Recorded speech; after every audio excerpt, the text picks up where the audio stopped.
Salut Alexis. Salut Al. Merci d'avoir accepté notre invitation pour l'interview entrepreneur. Avec plaisir.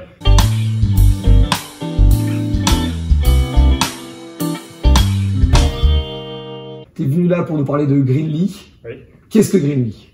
Alors Greenly, c'est une application mobile gratuite qui permet à chacun de mesurer son empreinte carbone automatiquement en se synchronisant avec ses comptes bancaires et pour ça, la réduire. Donc comment ça marche en fait? On branche nos informations bancaires sur Greenly? On télécharge l'appli oui, on met ses identifiants bancaires de façon sécurisée.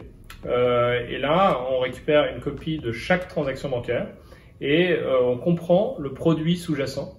Ça permet à notre algorithme de l'analyser, de dire c'est un produit, c'est quoi sa quantité, c'est quoi son empreinte carbone, c'est un service, c'est quoi l'empreinte carbone de cette société rapportée à son chiffre d'affaires, c'est quoi l'intensité carbone de Spotify. Quand je paye 10 €, voilà, c'est l'empreinte carbone totale de Spotify sur son chiffre d'affaires fois vos 10 €. Ou c'est un panier de produits, et là c'est un mix moyen et on peut préciser. Et donc chaque transaction bancaire, on a une estimation de l'empreinte carbone. À la fin, on a son bilan global et puis surtout, on a une stratégie derrière pour l'améliorer. Très bien. Quelle était l'idée de départ? Comment ça vous est venu? Alors moi j'ai longtemps travaillé chez WeThings qui fait des objets connectés pour la santé et puis on construisait déjà un tableau de bord de sa santé pour récompenser les petits efforts du quotidien qui à la fin fait qu'on est en bonne ou en mauvaise santé. Et il y avait cette idée qu'il fallait avoir la même approche pour l'écologie parce que on a besoin d'un tableau de bord, on a besoin finalement de récompenser les efforts et aujourd'hui il y a de plus en plus de gens qui ont conscience qu'il y a une crise écologique majeure. Et en fait, il y a très peu de gens qui changent leur quotidien. Et l'idée, c'est que c'est parce qu'il manquait cette mesure du quotidien, cette gratification, cette source de motivation qui finalement rend capable de changer d'habitude. Donc en fait, on est toujours sur une logique de récompense. Absolument. On n'est pas câblé pour faire des efforts quand la récompense est trop lointaine. Comment j'ai faim? Comment c'est loin? Or, ici, la somme de nos efforts contribue à empêcher que la planète se réchauffe trop. Et comme c'est une perspective qui est peut-être dans 10 ans, dans 20 ans, dans 50 ans, c'est très difficile de se motiver au quotidien.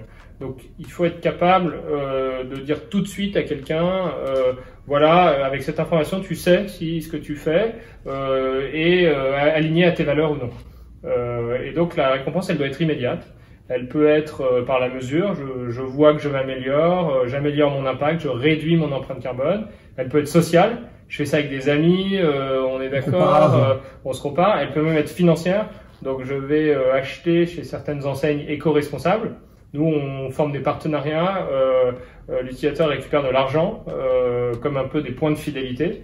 Ça va dans une cagnotte, et cette cagnotte, elle permet de financer ensuite des projets qui évite des émissions de CO2.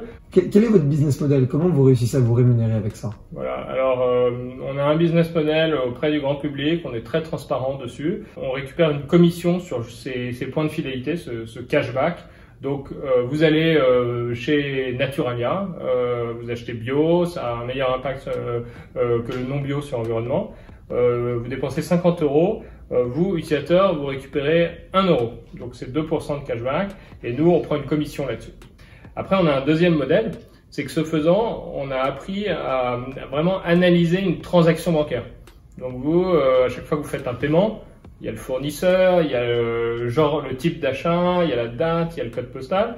En fait, on développe une analyse quasiment en temps réel de ce fournisseur, c'est quoi son empreinte carbone l'année dernière ou cette année, c'est quoi son chiffre d'affaires, c'est quoi son ratio, c'est quoi ce ratio.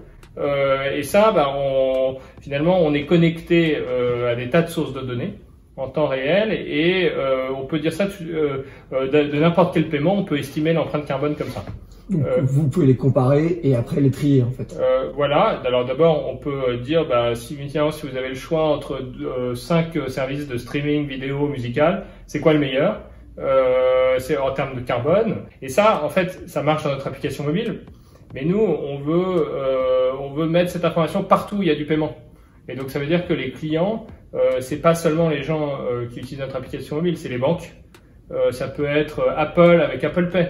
Paf, je paye Apple Pay, j'ai le paiement, tout de suite j'ai l'information. Et donc on commence d'ailleurs à faire des partenariats avec des banques pour que ce soit dans leur application mobile. Vous allez avoir un calculateur carbone et ça, c'est un business plus B2B. Mais d'un seul coup, c'est des millions de personnes qui sont touchées. Et en fait, notre chiffre d'affaires, il est vraiment indexé au kilo de CO2 évité. Je vois très bien. Et quel est ton avis sur l'entrepreneuriat français? Je pense que la France, c'est quand même un paradis fiscal quand on veut être entrepreneur. Il n'y a pas beaucoup de pays, à mon avis, où c'est aussi facile de se lancer dans l'entrepreneuriat quand on a une idée, parce que en fait, on trouve assez vite des financements en amorçage. Il y a quand même un écosystème d'amorçage qui est très bien structuré. Il y a des business angels, il y a la banque publique d'investissement qui aide les projets innovants. Donc le début, ça marche assez bien. Et en plus, je pense qu'il y a très peu de risques pour les gens qui se lancent, contrairement à ce que beaucoup de gens imaginent, parce que pas mal d'entrepreneurs, ils ont le chômage, et donc entre passer 1 an au chômage et même s'ils se plantent, avoir une expérience entrepreneuriale, c'est incomparable en termes d'apprentissage. Donc je pense que toutes les conditions sont réunies pour, en tout cas quand on est jeune et pas trop de charges, se lancer dans l'entrepreneuriat. C'est la question du coup que j'avais posée peut-être après, c'est peut-être ça la réponse, mais quel conseil tu donnerais à quelqu'un qui en te regardant se dit que lui aussi il a envie de lancer son projet? Je pense qu'il faut y aller, quoi.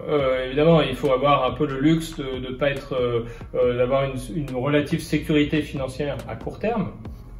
Mais si on a ça, je pense qu'il faut foncer parce que c'est que du positif en termes d'expérience humaine, d'apprentissage et même de compétences, quoi, pour si jamais ça échoue. J'ajouterais juste une nuance à ce que j'ai dit tout à l'heure. Je pense qu'après, quand on commence à croître et qu'on a trouvé son business, etc., pour des sujets numériques, la France est un peu un petit marché. L'étape d'après, on peut être un peu petit bras. Et parce que la France, et en plus les Français peuvent être un peu réticents sur les données, plus inquiets par le numérique parce qu'ils voient ça comme une menace chinoise ou américaine. Donc après l'amorçage, pour se développer, à mon avis, il faut s'internationaliser le plus vite possible. Très bien. Et donc du coup, on va terminer par la dernière question qui est le credo du crayon. Qu'est-ce que ça t'évoque si je te dis trace tes contours? Trace tes contours, ça me fait penser à 2 gars qui demandent à Ingres des conseils et pour bien peindre, et il lui dit faites des lignes. Voilà ce que ça m'évoque. Et ce que ça veut dire, je pense que c'est quand on a une vision, il faut vraiment dessiner très bien les contours pour que les gens comprennent tout de suite ce que vous faites. Et moi, je suis un peu bavard, donc peut-être que j'ai expliqué trop longuement ce que j'ai fait, mais voilà, cette capacité à exprimer très clairement son projet. Je pense qu'on est d'accord là-dessus. Voilà, génial, merci beaucoup. À la prochaine fois. Bon courage pour Greenwich. Merci à vous, merci de l'invitation et bravo au crayon. Merci. Voilà. Let's begin.